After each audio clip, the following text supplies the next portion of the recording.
Okay, so what I have in front of me is the spec sheet of the color sensor that we're going to be using. So this is, as you can see on the top, the TCS34725. The number is slightly different. It's not 75. It doesn't matter. Don't worry. This is the exact same spec sheet. The nuance will be described a bit later as you scroll down on this spec sheet right here. So we're going to be using this to hunt a few things of interest for us. We want to find the slave address of this device so we know exactly how to interface with it. On top of that, we want to find some register addresses on this device itself, because these register addresses will help to figure out how we can actually read data out from this. Again, this gives out colors of red, green, blue, and clear. You can see over here that these little pixels indicate that that it can pick up those colors. So we want to figure out those registers and how those registers that store that data. On top of that, we also want to figure out some registers that help to store options on this, so change the sensitivity of it, make it so that it reads data faster, et cetera, et cetera. Okay, so we're going to go ahead and scroll down and begin as we go. But another thing to keep in mind, we also want to make sure that keep in mind that the I2C protocol might be slightly different from the way that I described it. So we're going to have a little extras option just to also write that stuff down, just in case. When people describe this on spec sheets, typically they give it to you in like bit format, hexadecimal, or sometimes even decimal itself. The most common is hexadecimal, so a good idea is to have a programmer's calculator on you. So what you can do is actually figure out what the hexadecimal code means is in a decimal format. Or if they give you bits, also helps you understand exactly what it means in decimal. So as you can see, I have a programmer's calculator right here. So if I hit 1 right here, on the topmost, on the third bit right here, the fourth bit, it actually gives out 8, because in binary code, this means 2 to the third, which means 8. And I can go ahead and just press 1s and 0s on each of these to go ahead and get the decimal value out. If you also want, we can go ahead and also get the hexadecimal number. So hexadecimal is another way of formatting. We'll go ahead and explain that as we go down this spec sheet. All right, so I have a Mac. The programmer's calculator, you can go ahead and select that option, so get the calculator out, and there should be an option where you can set it as programmer mode. For Windows computers, they also have a calculator as well, and I'm pretty sure they have a programmer's version as well. You just need to select that option. Okay, so go ahead and scroll down. The first page, as always, just gives you a general overview of how it works, general application. So again, one of the little examples is fluid and gas analysis, great for biomedical engineers, end products, medical and health fitness. Okay, 2 things up in our alley. Scrolling down, this gives you just a general overview of how it all works, more description about it. And okay, so right here, we have available options. So again, the reason why the last digit was changed, because you also have a variety of different addresses for each device. So ours is the TCS34725, and the address in hexadecimal is 0x29. So we found the slave address, 0x29. All right, so what does 0x29 mean in hexadecimal? So the idea of hexadecimal is that instead of base 10 like decimal, it's base 16. So the digits each represents a number from 0 to 15, as opposed to decimal, which was a number from 0 to 9. So go ahead and look at hex. So the digit number ranges from 0 to this letter F. So the way it works is that in hexadecimal, you start from 0, go all the way up until 9. So that'll be the basic decimal digits. And then once you want to represent numbers like 10, 11, 12, 13, 14, and 15, you use letters to represent that. So in this case, hex A means 10, B means 11, C means 12, D means 13, E means 14, and F means 15. And understanding this on a binary level, you can go ahead and see that if each of these 4 bits actually represents 1 hex digit. So actually, if I go over here, you can actually see that this is 1, and then this is a 3. This is going to be 7. So this is, again, in binary form, this is 7. So this is 2 to the 0th plus 2 to the 1st plus 2 to the 2nd. Adding them all together gets 7. And then funny thing is, once you get and fill them all up, this is in binary form actually 15. In hexadecimal, it represents F as a single digit. So that's exactly how hexadecimal works, understanding in binary. So if I go ahead and write 0x29, you can go ahead and see that 9 represents the first 4 bits right here. So you can see that this is 2 to the 0th plus 2 to the 3rd. So 8 plus 1 equals 9. So that's why the first digit is 9. And the next one is 2. So the next 4 bits, ignore the previous few bits, and just go ahead and take into account that this is 2 to the 0th times 0, 2 to the first power times 1, and then zeros from there on out. So this is actually 2 for the next digit. So you can see right here it's 2. And you can go ahead and scale this up so each 4 bits represents another digit. So I've actually put like 4 right here. So this again, 2 to the 0th plus 2 to the first, 2 to the second. So 2 to the second right here is 4. So you can see it writes 4, and this first 4 bits right here, next 4 bits represents 2, the next 4 bits after that represents 9. So that's just a thing to keep in mind. Most of the time, they actually represent this in hexadecimal because hexadecimal is just an easy way to represent numbers and makes it so that you don't actually have to write all the little bits down when you describe the addresses. Okay, so anyway, we just found the slave address, which is 0x29. In this case, let's go ahead and convert this to decimal. So it's actually equal to 41 in decimal format.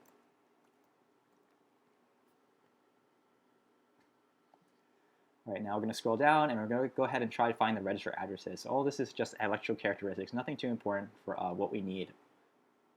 And you can go ahead and read this yourself. Keep in mind this is 26 pages. And it's actually not that bad of a spec sheet. I've seen spec sheets that go up to like 100 pages just for one chip. So not too bad. All right, so just a little more on exactly how it works.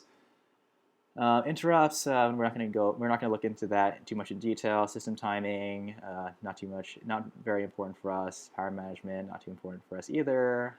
I2C protocol. Okay, so this is the protocol that I've shown to you. One thing to keep in mind, this is the right protocol. There's one small nuance. This isn't actually the register address. This is the command code. So this thing doesn't use the register address as the next line, so it's not register address. But command code. And we'll go ahead and figure out what the command code is later on.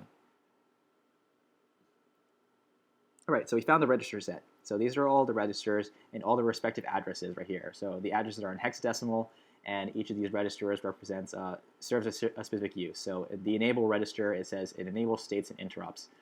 A time represents the RGBC time. And you can also see over here this thing called R/W. So this defines whether or not you can read or write these registers. So the command register is write only. The enable is read or write. And scrolling down over here, you can see that these are read only. All right, and looking at this overview, you can see that the bottom register addresses over here actually indicate the output color data. So this one is the clear data, this one's for the red data, this one's for the green data, and this one's for the blue data. Okay, so we're going to go ahead and scroll down and figure out exactly what kind of setup we need for each of these. We're not going to go ahead and write all the register addresses right here just yet. We're going to go ahead and first figure out which ones we actually ultimately need. Let's scroll down here. Okay, so we found the command register, which is the first one.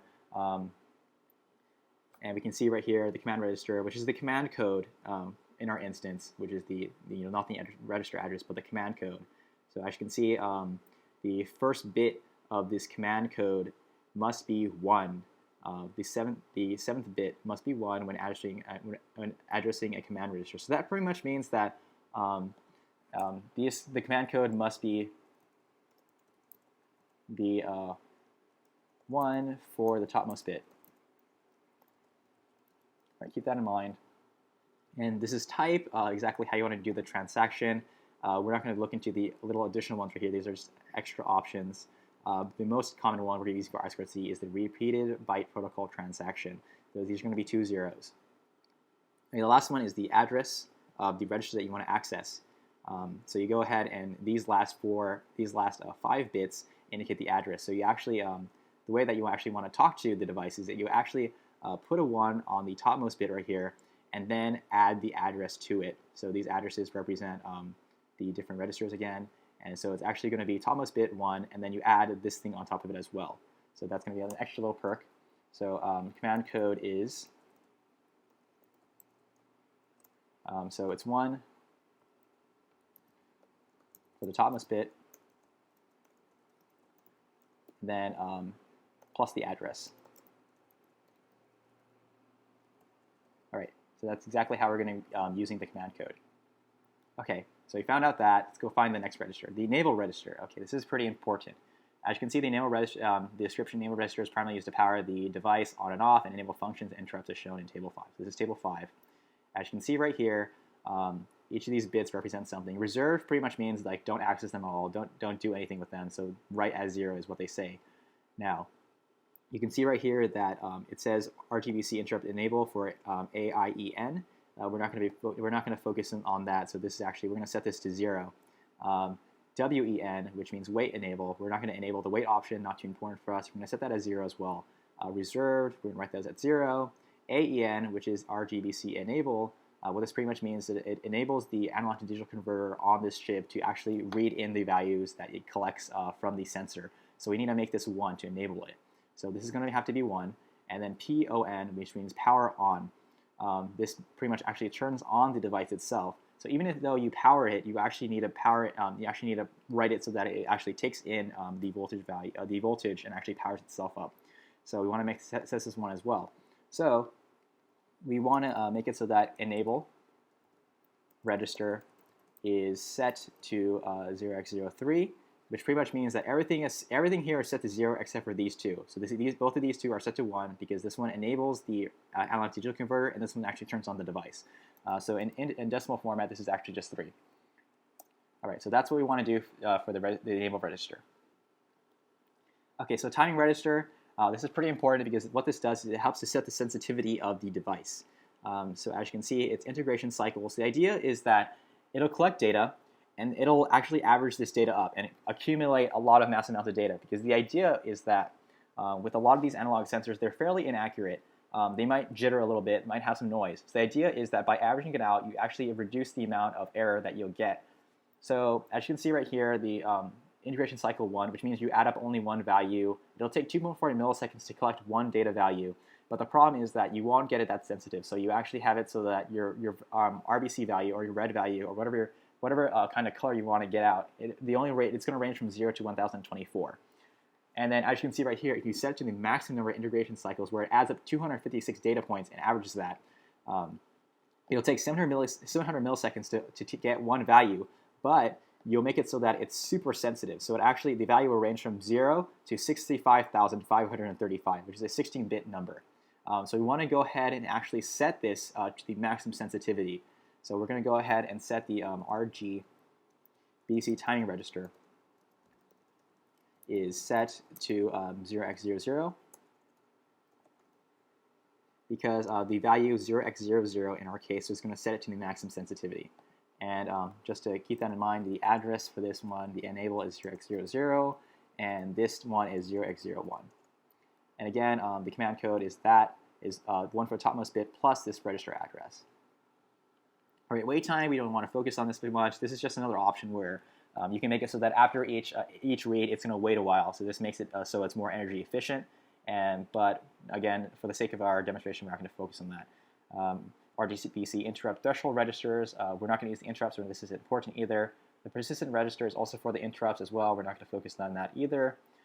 Configuration register. Okay, this is the only one thing that you can set onto this, which means you can change the wait long. So what this pretty much does is it makes the wait cycle even slower or even longer. We're not using the wait option, so this isn't important either. Now the control register. Okay, so this control register, it sets the gain, so you can actually magnify your value. So you can actually make it even more sensitive. But in our case, we're only going to use the 1x gain right here. So we're going to set the control register. So 0x0f is the address to it in hexadecimal. So the control register is set to 0x00, which means a gain of 1. And again, in decimal format, this is 0. In decimal format, this is 0. Okay, so that's what we need. All right, scroll down right here. The ID register is actually a fairly important register. What this one has, it always has this one state value, and this is something that is kind of prevalent in most I2C devices.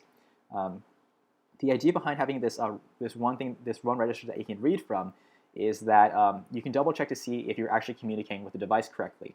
So the ID register is going to store this number called, in the case for us, it's the 0x044. So ID register stores 0x44. We can go ahead and convert this into decimal format. So that's 68 in decimal format. And so the idea is, if you read from this ID register and you get 68, that means you are effectively communicating with the device. If you get something that's not 68, then there's something wrong with your protocol, and you need to go ahead and fix up your code to fix it up, or maybe change actually change the wiring up to go ahead and fix that up. So this is important. We're going to go ahead, for the sake of our code, we're going to first check this, just to double check to see if we are actually communicating with our device. All right, so the next thing, we're going to go ahead and scroll down. Status register, not too important because this is more for like interrupts, and also just to check to see if it actually gets RGBC valid. Might be kind of important, but not really that much. Okay. All right, so the next one, okay, so these are the data registers that actually store the data. So the idea is that, as you can see right here, each register has 8 bits. And the problem with that is that the output is stored as 16-bit. So the idea is that you actually store each 8-bit value in 2 different registers, and then you can stick them together and turn it into a 16-bit number.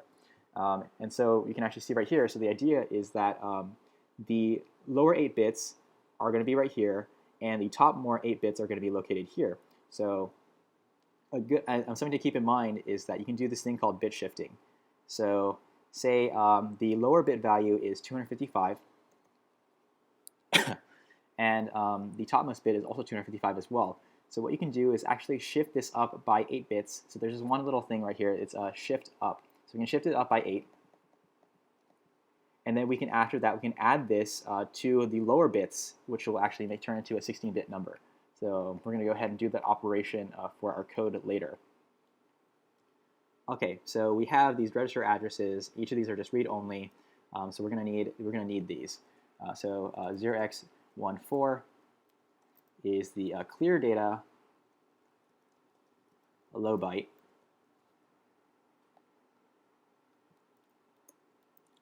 0x15 is the clear data high byte. 0x16 is the red data low byte. 0x17 is the red data high byte. 0x18 is the green data low byte. 0x19